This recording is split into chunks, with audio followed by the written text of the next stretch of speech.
एक पुलिसमैन जो है वो ड्यूटी करके आ रहा था, नाइट ड्यूटी। रास्ते में एक नवयुवती मिली तो उसने कहा कि मैं रास्ता भूल गई हूं और आज आप अपने घर ले चलो। उसका ब्याह हुआ नहीं था, पवित्र भाव से वो घर ले गया। जब घर में ले गया तो फिर उसका अपवित्र भाव हो गया उस युवती का। वो तो घर ही था। सुबह निकल गई साथ, बड़ा खुश हुआ कि यार।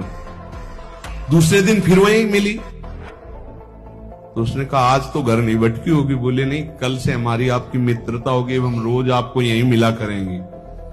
अब वो मानसिक शक्ति से युक्त वो पुलिस में और वो प्रेतियोनि को प्राप्त, जिसे चुड़ैल कहते हैं, ऐसी वो। अब वो तो महीना भर में वो सूख गया, पीला शरीर हो गया।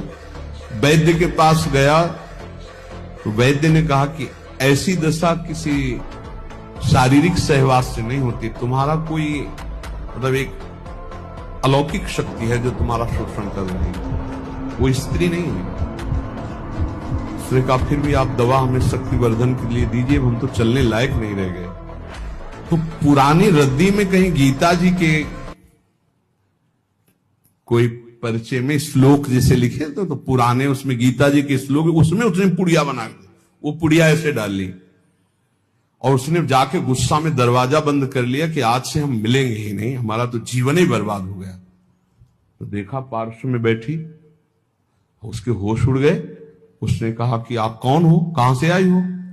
वह इतने दिन उससे मिल रहे, अभी ये नहीं जान रहे कौन हो? बोले कहां से आए हो? वह झरोखे से आई। तो उसके होश उड़ गए, झरोखे से आई इसका मतलब। तो उसने कहा दूर क्यों हो, तुम आते ही हमारे को स्पर्श करती थी, आज स्पर्श। बोले पुड़िया हटाओ जेब से।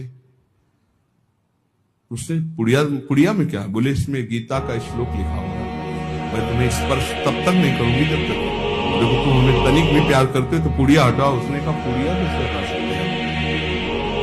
उस दिन वो बैठी रही पर स्पर्श नहीं हुआ और समय आने पर चली गई। दूसरे दिन उसने गीता का पूरा जेबे में रख लिया और जहां आती ना यदा यदा धर्मस्य ग्लानिर्भवति, आना ही बंद हो गया।